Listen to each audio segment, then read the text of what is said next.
Hi everyone, my name is Amy Lin from the Opulent Academy. So today I want to talk to you about your self-image. What is self-image? Your self-image is an idea of how you see and you feel about yourself. That's an idea of who you think you are deep down in your subconscious mind. There is actually two self-images. The first one is how you portray to the outside world. So this is how you talk, walk, how you dress, how other people perceive you. The second self-image is how you see and feel about yourself. So the second image, this is internally. No one else sees besides you. And what's really interesting is that your self-image actually controls all areas of your life. It controls the results you have in your professional life. It controls the results that you have in your professional life and all aspects of your life, including money, relationship, health, everything.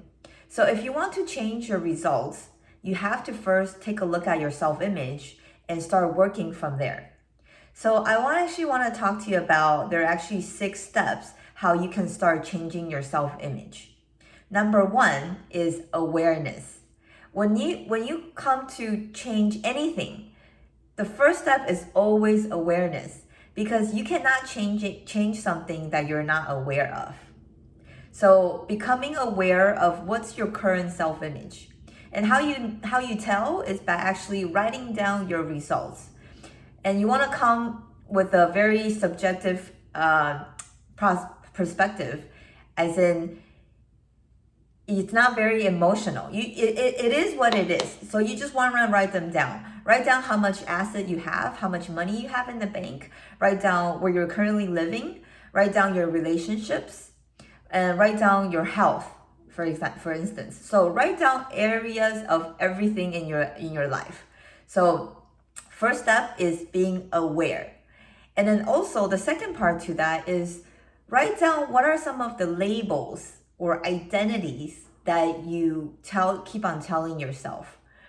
For instance, if you think you're someone who's shy, then you will always articulate that, and you will always say, "Oh, I'm just shy." Or for instance, where you can say, "Oh, I'm not good with math. I'm not good with money. I'm not good with finances." So you give yourself these kind of labels. So write them down. You want a list of the labels that either other people gave you or you gave it to yourself. Then second step is, now that you're aware what your current self-image is at and what are some of your labels, now you can make a decision to let go. You're letting go of the old self-limiting beliefs, letting go of the labels that you have, letting go of the stories that you've been telling yourself. Maybe you tell yourself, "Oh, I'm not good at this," or "I'm just this type of person." Something that you keep on telling yourself that you identify yourself with. Be aware that this is not who you are. This is just a label that you give to yourself, or the stories that you keep on telling yourself. And you can change that. So it's by making a decision to change and then letting go.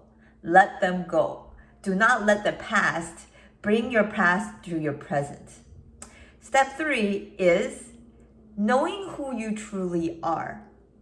This is actually the most important step of all, is keep on understanding, keep on studying who you truly are. And that's the reason why I'm so passionate about personal development. And the reason is because I wanted to find out who I truly am. And I just want to sum it up in one sentence, which is, we are a spiritual being. We have a mind and we live in a physical body. So what that means is that I am not my body. I am not my name. I am just living in this body right now, but the essence of who I am, I'm actually a spirit. So I'm a spiritual being. So this is not me. This is only my physical body. And I'm going to use my body while I'm here on this planet.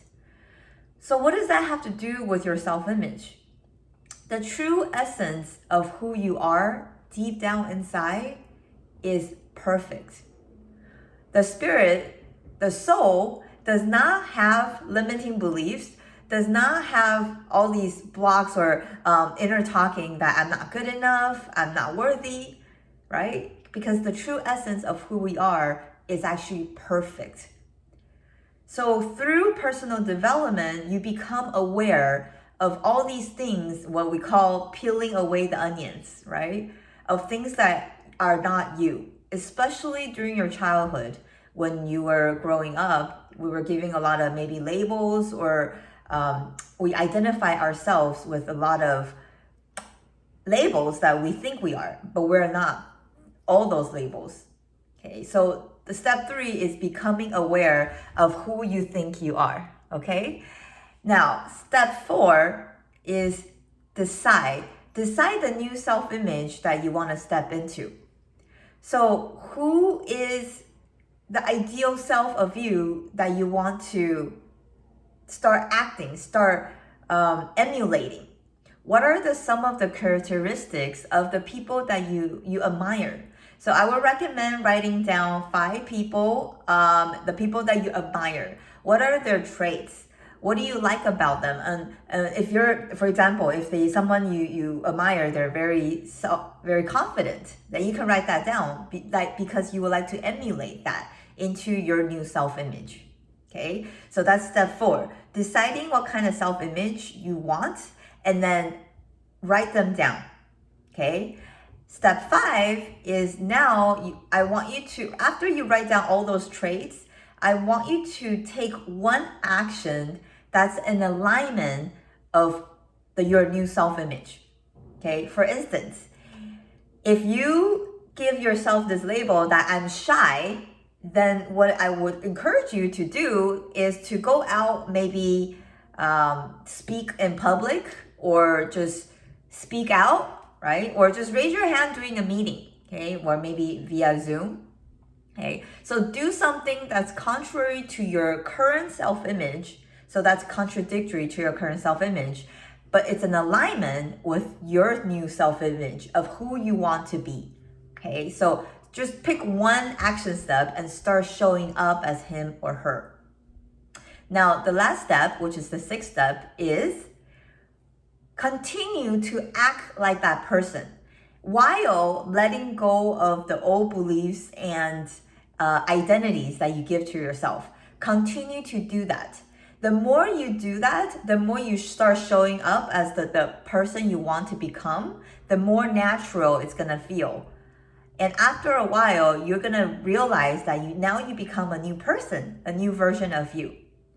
Okay? And it's taken through a process. It takes time.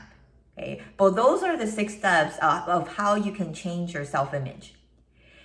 I'd love to hear from you. What are your takeaways after you apply the 6 steps? And if you want to find out more about your self-image, you want us to read more about it, I actually recommend this book. It's called Psycho-Cybernetics by Dr. Maxwell Maltz. This is the book that will really share with you what your true self-image is and how to change it. Okay, so I recommend getting this book. Okay, so I hope you enjoyed this episode, and I'll see you next time.